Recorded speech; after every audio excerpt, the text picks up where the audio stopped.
Leads our bulletin this hour. The EFF's no-confidence motion against Solly Msimanga has been disallowed. The Tshwane Council Speaker ruled the motion did not comply with the rules. Our reporter, Liranzo Temba, was there. Liranzo, we'll get to the obvious this evening, which is, of course, that Solly Msimanga remains in his position. But given the fact that this was such an important motion, at least if the talk leading up to today was anything to go by for the EFF, how did they get the documentation that needed to support this motion wrong? And that's the very reason why it was disallowed, Kathy, because they failed to put in writing the urgency of the motion. And from my understanding with regards to the rules of the House, the party that does put a motion together should put in writing why this motion should be heard and why it was urgent. And according to the Speaker of the Council today, telling us, the media, telling the public that was gathered, and of course Council members, that the EFF's motion did not do such. However, she did mention that the ANC's motion did meet all the requirements. However, that motion wasn't heard either.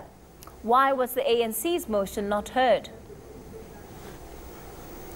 It's quite a strange one, Kathy, I must say, and also just quizzing the council leaders after they walked out.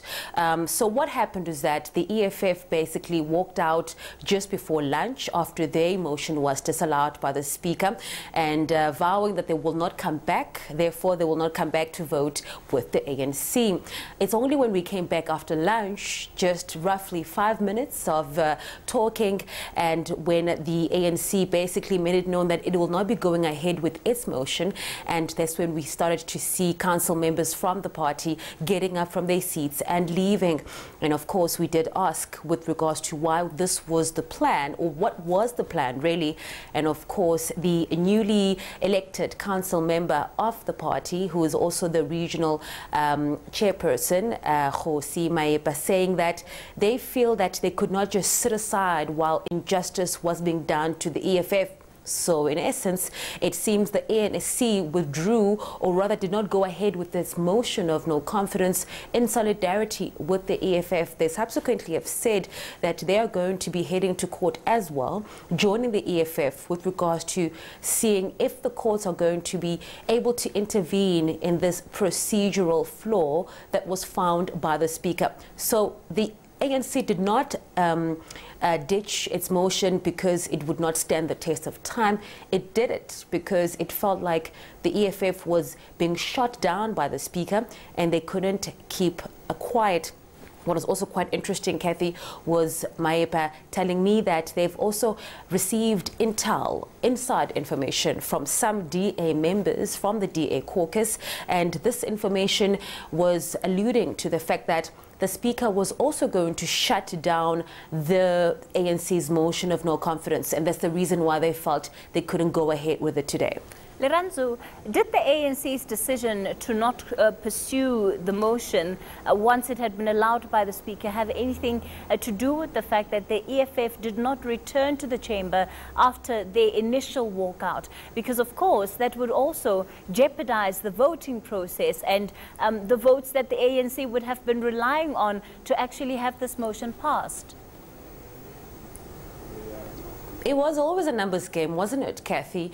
The ANC was hoping that it would vote with the EFF, and they then, together with their numbers, 25 and 89 respectively, would then oust the 93 votes from the DA. But that was not to be, especially after the EFF walked out and promised to not come back. But what was quite interesting was a statement from the Red Berets via their Twitter feed just shortly from now, saying that they are going to be consulting their lawyers with regards to the procedural dismissal of their motion. But it was interesting to note that they said or accused the ANC of trying to hijack their motion of no confidence and thinking that they were going to vote with them. So this obviously did not happen. And I must say, when I was in council, it was the first time that I saw the ANC being so protective over any other party. They were very protective about why the Speaker was dismissing or disallowing the vote, the motion brought forward by the council. Speaker, and I think a good 3 councillors stood up, really trying to get to the bottom of why the Speaker made such a decision. Someone even saying that, you know, the Speaker was wrong to rule this way, to disallow this motion of no confidence. And I think this gave us an indication that the ANC was, of course, willing to vote with the EFF on this motion of no confidence, which didn't transpire. And of course, this dealt quite a blow to the ANC's numbers game. And they went into caucus during lunch, had their discussions, only for them to come back and really just turn their back on their own motion. This is despite even the Speaker, Kathy, telling the council that the ANC's motion is solid. It has met all the standards. All right. Well, certainly one wonders the kind of politics that played itself out behind the scenes, because it would have been easy even for the EFF to be part of that ANC motion if indeed the only thing on the table was to get rid of Solly Msimanga, as they've been saying. But certainly it sounds like there's a lot more here at play than meets the eye. ENCA reporter Leranzo Temba is working that story for us.